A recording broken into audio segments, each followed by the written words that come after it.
everyone, welcome back to my channel for a brand new mystery with Mollie. If you are new around here, if you've never seen my face on your screen before, then hi, my name is Mollie and I post true crime videos like this every single week. So if you think that that is something that you might want to stick around for, then please do subscribe and don't forget to switch on the little notification bells that YouTube will let you know whenever I post a new video. This week we are going to be talking about a solved case from the southeast of England when a young single mother named Alexandra Morgan just mysteriously disappeared one day in November of 2021. A huge police search ensued to try and find her, and quickly detectives were able to establish that she hadn't actually been truthful with the people in her life about where she was really going on the day that she vanished. Through different lines of inquiry, the police were able to trace Alex's movements and trace the individual that she had last come into contact with, and from here this case went from being a missing persons inquiry to a murder investigation. A double murder investigation, as detectives soon realised that the man responsible for Alex's disappearance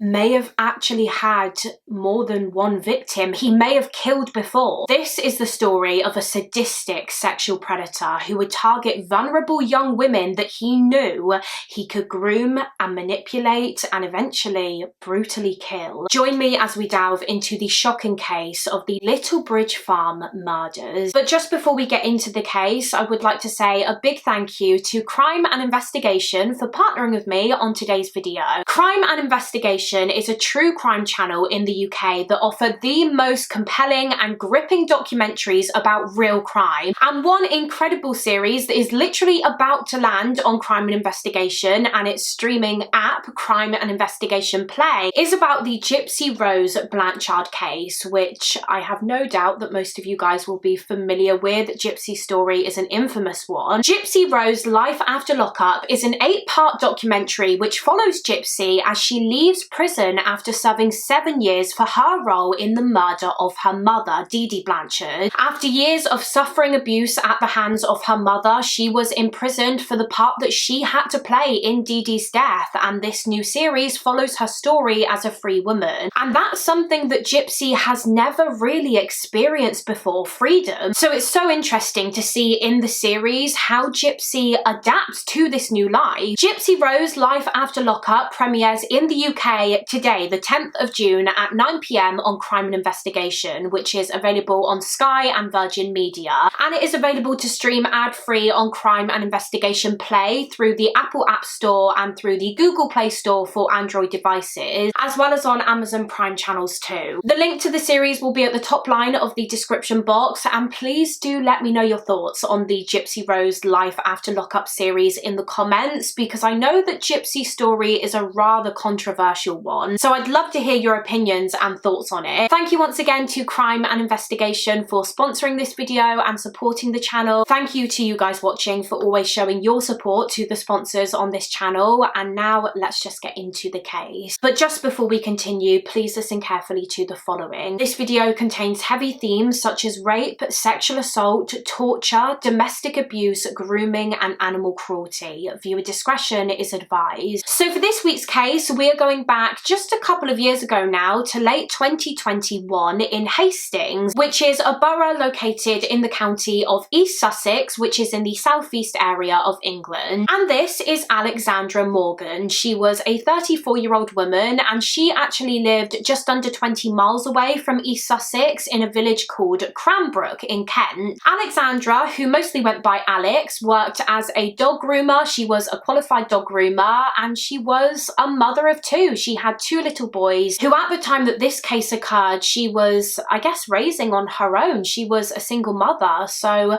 I'm sure it would have been difficult for her, difficult to make ends meet at times. But I mean, she was described as being such a caring and loving mum to her 2 boys. She would have done anything for her kids and provide for them. And unfortunately, there isn't really much more information than that online that I could find about Alex, so let's just get straight into the day that this case took place. It was the 13th of November 2021 when Alex dropped her 2 kids off at her parents' house. Alex had arranged for them to stay with their grandparents for a couple of days because she told her mother and father that she was going to go for a spa weekend. She was going to go away to a spa and have a much much deserved break and just relax. So yeah, she dropped her kids off at her parents' on the 13th of November, which was a Saturday, and then the day following this, on the 14th, she left her home, got into her car and headed off for her weekend away, and she told her parents that she would be back to collect her boys on the 17th of November. However, when the 17th of November rolled around, there was no sign of Alex. She never did come back. She never returned to her parents' home to pick up her children, and she also didn't contact her parents to let them know what was going on. You know, she didn't ring to say that she had decided to stay a couple more days or anything. There was just nothing, radio silence from her. And so just the day following this, on the 18th, when there was still no word from her, that was when Alex's mum decided to contact the Kent police and report her daughter as missing. So an investigation into the disappearance of Alexandra Morgan began, and of course one of the first things that the police did was visit Alex's home in Cranbrook to see if there was any trace of her there, or if her home gave any indication as to what might have happened to her. When they arrived, there was obviously no sign of Alex. She wasn't at the address, and the house looked pretty normal for the most part. There was no sign of any kind of violent struggle in the home, no signs of forced entry, so on first glance it didn't seem like anything bad had happened there.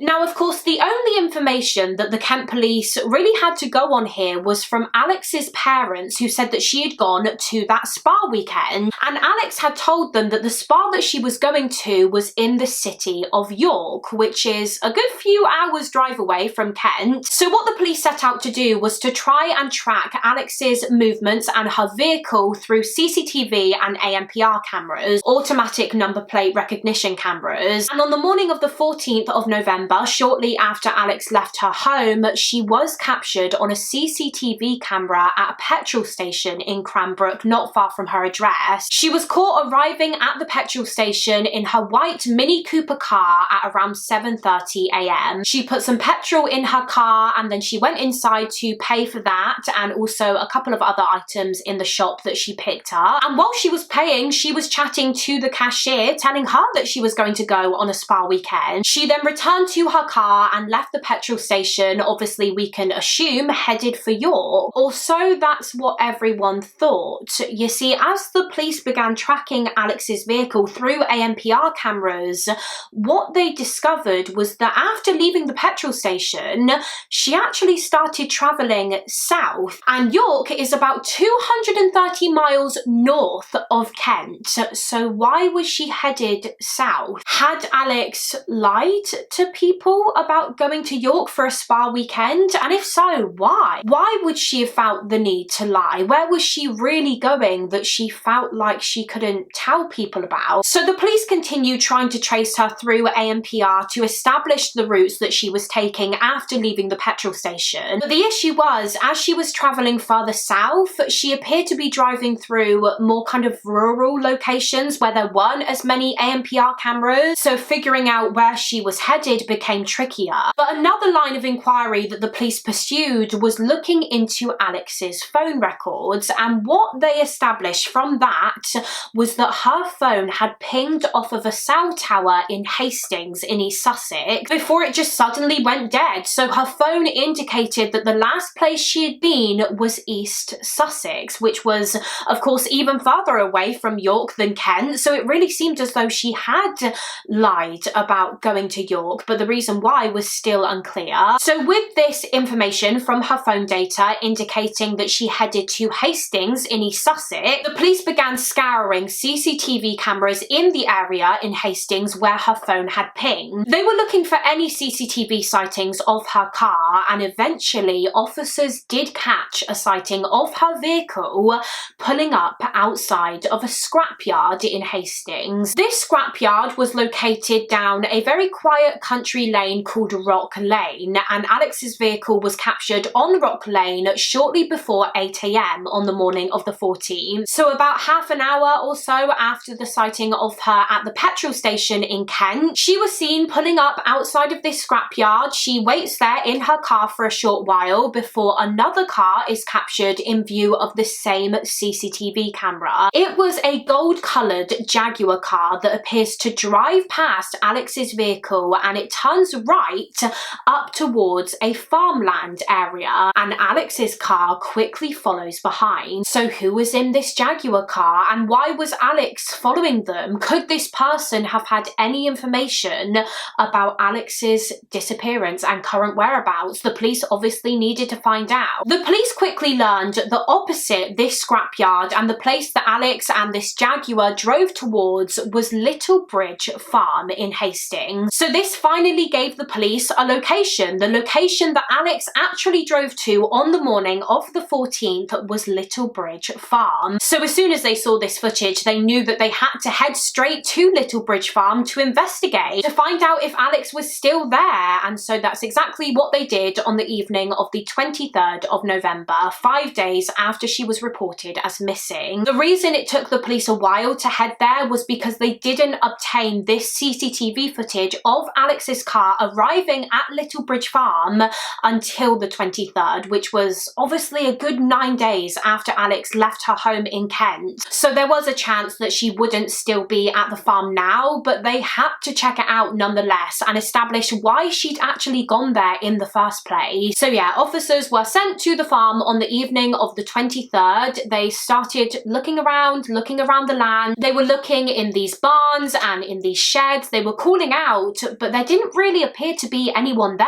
There was no sign of Alex or her Mini Cooper, and there seemed to be no sign of anyone else there either. Or at least that was until about half an hour into the police's initial search of the farmland, when finally a man in a van arrived at the scene. This man identified himself as being Mark Brown. He was about 40 years old, and this was his farmland. Well, he didn't own the farm. He rented it off of the people who did own it, and he didn't live on the farm either. He lived with his partner and their child in an area called St. Leonards-on-Sea in Hastings, and I think he just rented the land for work purposes. He was a workman and a mechanic, and he would apparently often do up old cars and then sell them on, so he needed the space at Littlebridge Farm to keep these cars and work on them. He had a little workshop there. Upon looking further into Mark Brown, the police discovered that he didn't have any kind of criminal record. He'd never been in trouble with the law before. He just seemed like a normal, nice family man, to be honest. However, what they did quickly learn about Mark Brown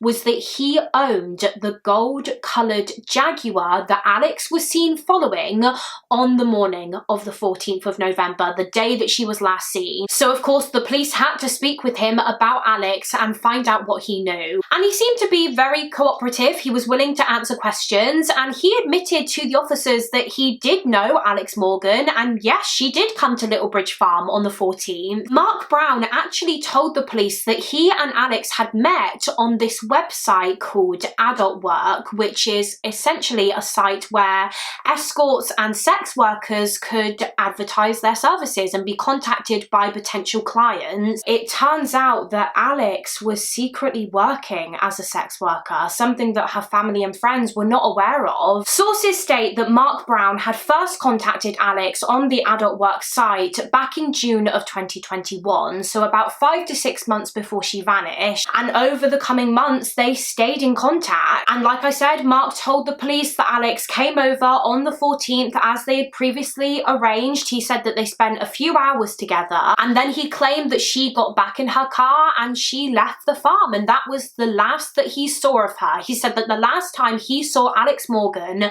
she was alive and well, and he had no idea what happened to her after she left his property. However, the police quickly obtained evidence which proved that this account from Mark Brown was not entirely true. Because as they continued checking the CCTV footage from outside the scrapyard, which as we know was opposite the entrance to Littlebridge Farm, they noticed that there was no footage of Alex leaving. He said that she left just a couple of hours after she arrived, but the CCTV proved otherwise. She didn't leave that same day, so Mark Brown had lied to the officers. So because of this lie that Mark Brown had told about Alex having left the farm when she very clearly hadn't, the police knew that they had to arrest him, and despite the fact that Alex still hadn't been found, they actually decided to arrest him on suspicion of her murder. Mark was arrested on November the 25th 25th, 2021, and he was taken to the police station to be interviewed. Of course, the police were hoping that he would actually be honest and tell them the truth about Alex's disappearance, because I mean, clearly he was involved. Why would he have lied if he wasn't? But it was soon clear that they weren't going to get anything out of Mark Brown, because he just refused to talk. He responded to pretty much every single question with no comment. So if Mark wasn't going to give them the truth, then the police would have to search for it themselves, search for obviously Alex, and search for evidence which linked Mark Brown to her disappearance and death. And this search obviously centred around Little Bridge Farm. Little Bridge Farm covered an area of about 4 acres, and it consisted of 2 main barns, some sheds, some shipping containers, there was the wooded area surrounding it, and there was a small lake or pond on the farmland too. So the police had a lot of ground to cover and a lot to search through. And my goodness, would this search prove difficult, because the farm was so incredibly cluttered. There was a huge amount of clutter in the barns and in the sheds that the police had to sift through. But they did make note of a couple of things that stood out during their searches. So for example, they found a couple of different weapons like guns. They found a sawn-off shotgun. The police also found things like rolls upon rolls of duct tape and cable ties, and they began thinking, if Mark did kill Alex, could he have used these items to assist him during the murder? Maybe the duct tape and cable ties were used to gag and restrain her. But the strangest and most alarming thing that the police found on Little Bridge Farm was inside of the shipping container that was on the property. So basically, there was this big storage container in one of the barns on the land, and within that shipping container, I think was like another smaller shipping container, and inside of this shipping container was like a mini room. The shipping container itself was almost like a bedroom. There was a blow-up airbed on the floor, there was this grim toilet, there was an ironing board and a microwave and a toaster, so there was like a little kitchen area. It was like someone had been living in this shipping container. But what really alarmed the police about it was the fact that the locks to this container, to this mini room, were on the outside.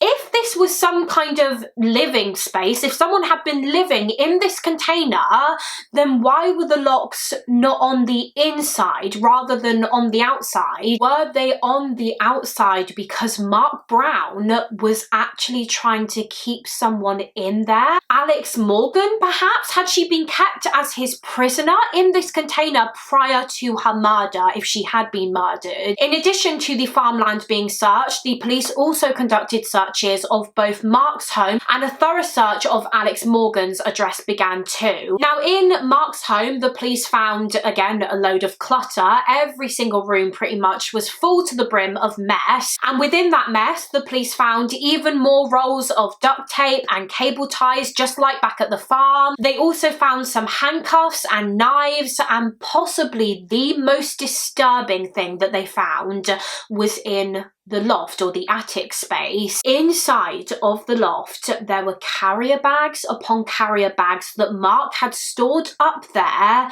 containing human feces. God knows why. I couldn't find any kind of explanation for that online. Not that I think there really is an explanation for that, to be honest. I'm assuming that they were his own feces. But yeah, I don't really know what else to say about that. It's one of the most bizarre things that I've ever come across in a true crime case. Moving on, as for the searches of Alex Morgan's home address in Kent, now I mentioned earlier on that Alex's home, for the most part, seemed pretty normal. Again, there was no sign of a struggle or anything, I suppose, untoward in there.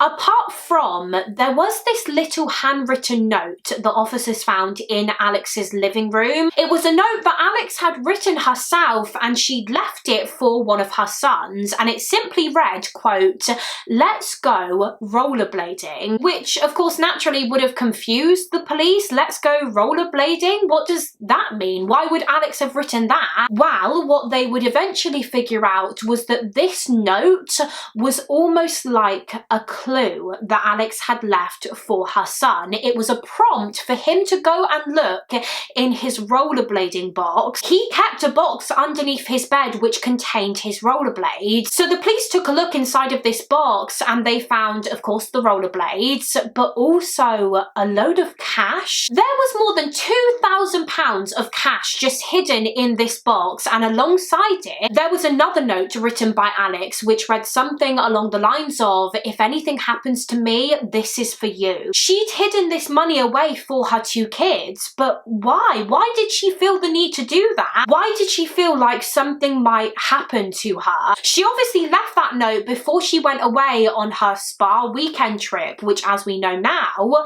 was really a trip to see Mark Brown. So does that mean she was scared that Mark was going to do something to her, kill her perhaps? Well, further evidence found in the box indicated that that was in fact the case, because they found that Alex had also written on this piece of paper in the box the postcode of Littlebridge Farm, the place where she obviously went to meet Mark on the day that she vanished. And she'd also left a mobile phone in the box with the PIN number to this phone on the slip of paper so that people would be able to get into it, unlock the phone. And when the police did this, when they unlocked the phone and they searched it, they discovered that this was the phone that Alex would be in contact with Mark Brown on. It was the phone that she would use for her escort work. And upon reading the messages between Alex and Mark in the weeks leading up to her disappearance, the police discovered that Mark Brown had been texting Alex about this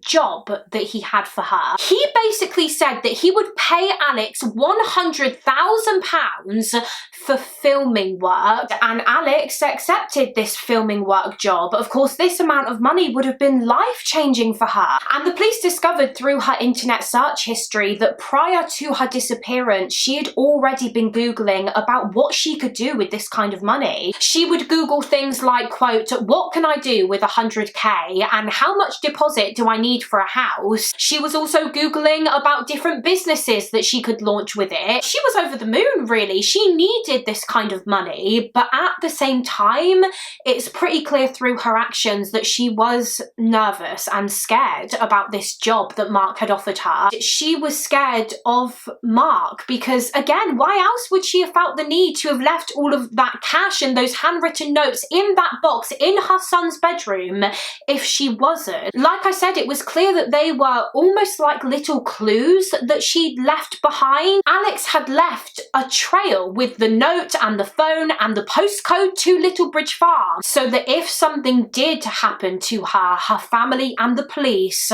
would know where to look first. They would know to look at Littlebridge Farm. It seems as though her worst fear had come true. Something had happened to her because, I mean, she was gone, she was missing. Now, a couple of days after Alex vanished and was presumably killed, on the evening of the 17th of November 2021, Mark Brown was captured on that CCTV camera outside of the scrapyard, which, like I said, was opposite the entrance to Littlebridge Farm, and he was driving his white work van, and driving behind him, following him, was Alex's vehicle, her white Mini Cooper. But of course, she wasn't driving it. The police believed that she was dead by this point, so then who was? Who was following Mark in Alex's vehicle? Well, the police were eventually able to establish through phone data that it was a man named Darren Ripley. The police could see through Darren Ripley's phone data and Mark Brown's phone data that they were in that area at the same time of the CCTV footage that evening, and that their phones were moving together as if they were obviously both driving. So the police got in touch with this Darren Ripley. They asked him to come down to the police station to be interviewed, and he was pretty cooperative with the police. He said that he worked with Mark Brown. He would often help him to fix cars up and do them up for Mark to then sell on. And he said that on the evening of the 17th of November, Mark had asked Darren to assist him with moving moving this white Mini off of his property. Darren said that he didn't know whose white Mini this was, and he just didn't really think anything of this. I mean, why would he? He thought he was just doing Mark a favour, and so he agreed. So whilst Mark Brown drove to a location, Darren followed behind in the Mini, and Darren said that they drove it to an area called Holmhurst Lane in Hastings, which was only about 4 miles away from the farm. He said that Mark told him to just park it up on the side of the road, and then they left in Mark's van, and they left the Mini there. So as soon as they got this information from Darren Ripley, the police immediately went to Holmhurst Lane,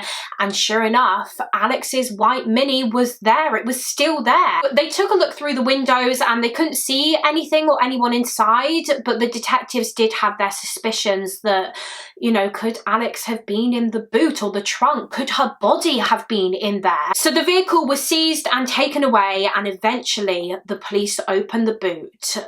But there was nothing. Alex wasn't in there. And to be honest, the Mini itself didn't really offer up much in the way of evidence. I mean, they had the CCTV proof that Mark had tried to essentially ditch it, which I guess is evidence in itself, but there was nothing in there that could indicate what Mark had actually done with Alex, where she was now, so the searches for her continued. They continued searching the farmland, they searched the barns, the sheds, they drained the little pond for any evidence, but as well as searching the farm, the police also started looking into the places where Mark Brown had worked, because as I said, he was a workman and a mechanic. He kind of did a little bit of everything, I believe. He worked in groundwork and I think construction here and there, and something that they found out was that around the time of Alex's disappearance, he had been helping out and working on this building site near the town of Sevenoaks in Kent. A house was being built on this plot of land in Sevenoaks, and he was helping with that. So the police considered whether maybe he could have tried to dispose of evidence there, and they were actually informed by the people who owned the land, so the people who were building this house, that after Alex Morgan vanished, Mark had asked them if he could dispose of this old dishwasher that he had at his home in the skip on the building site, and they said yeah, that was fine. But now the police were thinking, was it really a dishwasher that he was disposing of, or was it evidence related to this case that he didn't want the police to find? So the police descended on this skip and they began searching through it, and as far as I'm aware, there was no dishwasher in there, but what they did find was this old burnt down oil drum. So they pulled this oil drum out, and inside of it was the remnants of a load of things that someone had obviously tried to burn and destroy, and they found a carrier bag inside of the oil drum, and inside of this bag they discovered what looked like some female toiletries like deodorant and makeup setting spray, and there was also a hairdryer and some hair straighteners. So these items were sent off for DNA testing, and guess whose DNA was found on them? Alexandra Morgan. This was Alex's hairdryer and straighteners and toiletries that Mark Brown had chucked into this skip. And as well as that, some of Alex's jewellery was also discovered in there. But that wasn't all that was found in this oil drum. As the police continued sifting through it, they also found these tiny little pieces of what looked like bone fragments, human bone fragments. There were little bits of human bone in this oil drum. Now, unfortunately, these bone fragments were so small that scientists couldn't get any DNA off them to be able to identify whose bone this was. But of course, because they were found in the oil drum alongside Alex's belongings, the police were certain that it had to be her. These bones must have been Alex's. But something else that they found in the oil drum, as well as the bone fragments, was tooth fragments. They found a tooth in this oil drum, and when these tooth fragments were compared against Alex's dental records, a forensic odontologist confirmed that it was a match. It had come from Alex. These were her teeth. So now the police had a pretty clear picture of what had happened to Alex Morgan. After murdering her, Mark Brown had clearly burnt her body in this oil drum. I mean, he'd carried out this crime very cleverly, if you think about it. He knew how to dispose of her body in a way that meant that there would be barely anything left apart from a couple of tooth and bone fragments. But thankfully, he wasn't clever enough to get away with this. And on the 28th of November, about 2 weeks after she went missing, Mark Brown was charged with the murder of 34-year-old Alexandra Morgan. But unbelievably, as it would turn out, the investigation into Mark Brown was far from over, as the police soon came across something in his white van which indicated that Alex may not have actually been his only murder victim. You see, in his van, they found this medication prescription which didn't belong to him. The name on this prescription was Leah Ware. It belonged to a woman called Leah Ware, and upon looking further into Leah Ware, guess what the police found out? She was a missing person. Leah Ware had not been seen or heard from by anyone for about 6 months by this point. In May of 2021, she seemed to just vanish into thin air. So just for a bit of extra information about Leah, she was a 32-year-old mother of 3, and she was described by her loved ones as being a very kind and caring young woman. She was very loving and bubbly and outgoing. She was funny, and she was someone who always very much tried to see the best in people. Although Leah did struggle with her mental health, she had both depression and bipolar disorder, which she was treated for. She did take medication for, but because of her bipolar in particular, it wasn't totally out of character for Leah to just disappear for a while. Her family said that that was something that she did often. When she was struggling with her mental health, she would just take off and they wouldn't see her for some time, but she would always eventually return. So I don't actually know if Leah was ever officially reported as missing to the police because of this. It would appear as though it wasn't until her prescription was found in Mark Brown's van when the alarm was raised, and the police wondered if maybe something sinister had happened to her too. Had Mark Brown killed Leah Ware just like he did Alex Morgan? And so the Sussex police, who were involved in the investigation by this point alongside the Kent police, it was kind of a joint investigation between these two police forces, I think, but they got in touch with Mark Brown whilst he was obviously in custody after having been arrested and charged with Alex's murder, and they asked him to tell them what he knew about Leah Ware, about her current whereabouts, and he essentially said that he had no idea where she was. He admitted that he did know Leah. He even said that they were kind of in a relationship at one point and that he cared for her. He said that he was kind of her carer when she was struggling with her mental health, but he claimed that he hadn't seen her in a good while and that he didn't know where she was now. But as you've probably guessed, the police weren't buying that. They were sure that he knew far more about her disappearance than he was letting on, and so they began digging deeper into this relationship between Mark Brown and Leah Ware.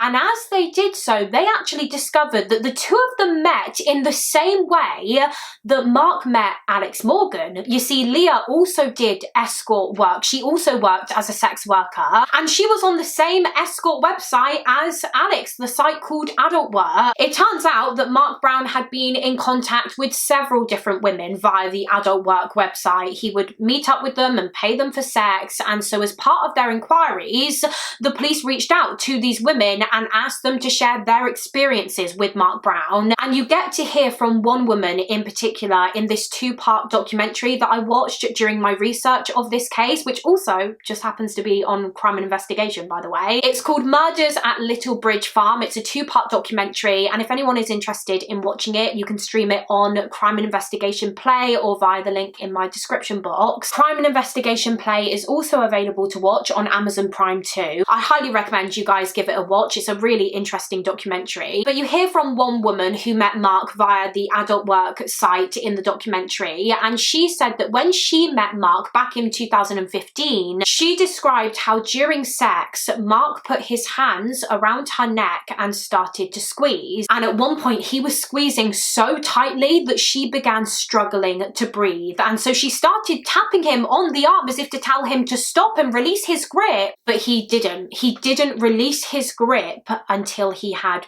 finished. I mean, can you even imagine how terrified this woman must have been? She must have feared for her life in that moment when he wouldn't let go. And in fact, his username on the adult work website was MuckFisty, and the email address that he used for the site was FistyMuckRapist. And according to the Murders at Littlebridge Farm documentary, he even used this email address for work purposes too, which is insane to me. I mean, who the hell is employing someone whose email address is FistyMuckRapist? Upon looking through Mark's electronic devices like his computer, the police also found that he would search for some very disturbing pornography, very violent pornography. He would search for, quote, brutal porn. He would search for things like kidnapped on porn websites and rape. So I mean, that in itself just shows you the kind of sick and twisted mind of Mark Brown, the kind of depraved things that would bring him sexual arousal. It was the idea of having complete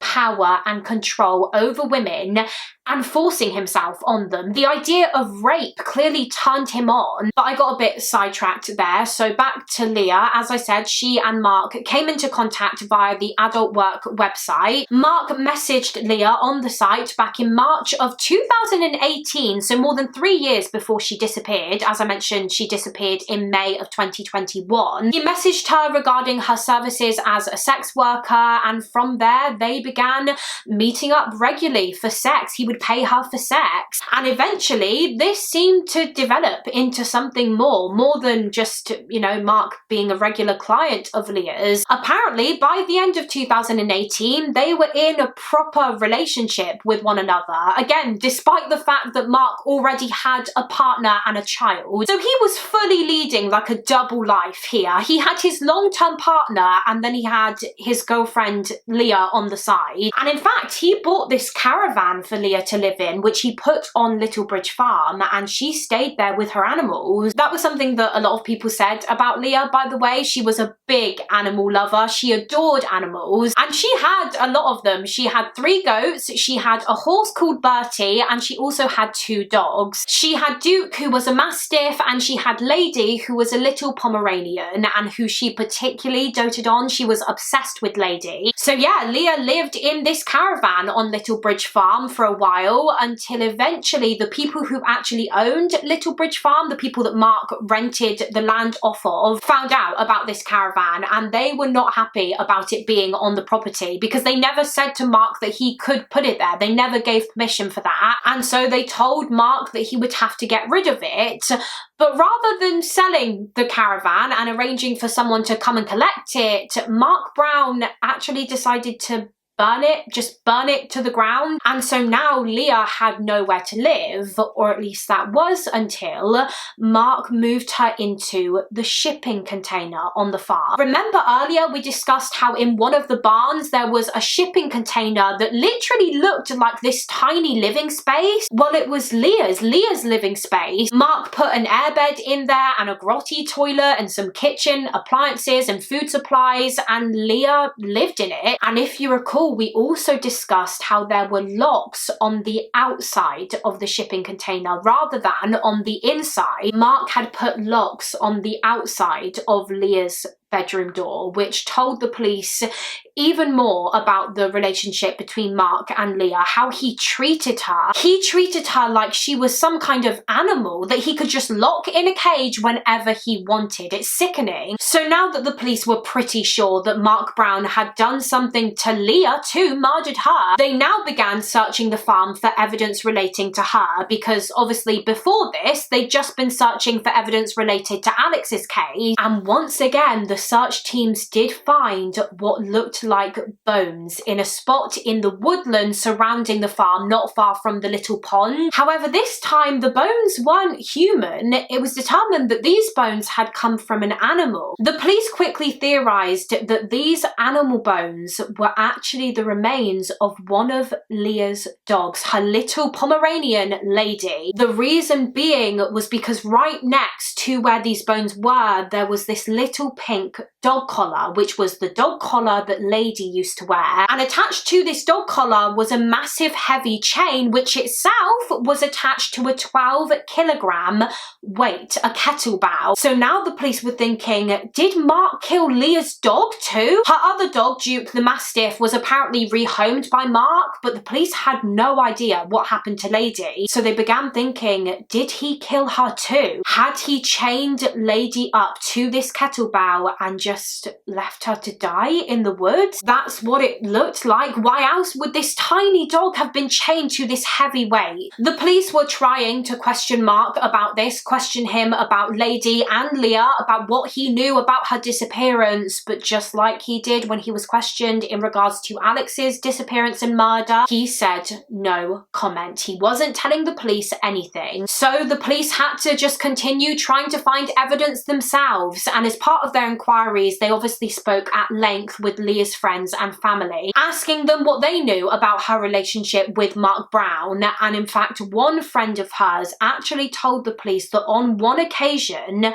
Leah had shared with them, she told them about a time when Mark Brown had raped her. So again, that shows you more about the truth behind their relationship, how Mark Brown felt as though he could do whatever he wanted to Leah. He could lock her in a container, he could rape and violate her, he could continually abuse her and get away with it because in a way, she was kind of dependent on him. Leah would describe to other people how Mark was her sugar daddy. He would flash the cash at her and tell her that he would look after her. He essentially groomed her in a way. This was a form of grooming, and he took advantage of how vulnerable she was as someone with mental health issues. He completely isolated her from her friends and family so that all she had was him. Now, as part of their search for evidence, the police, of course, also began looking into Leah's phone records in an effort to establish when it was that she actually died. Like I said, the police were sure that Leah was sadly dead by this point, but all they knew was that she disappeared around May time in 2021. But they needed to try and work out when exactly it was that she was actually killed. The police identified through her phone records that the last time Leah's phone was used, the last time that it was turned on, was on the 8th of May 2021. Now, the evening before this, on the 7th of May, her phone records and Mark's phone records showed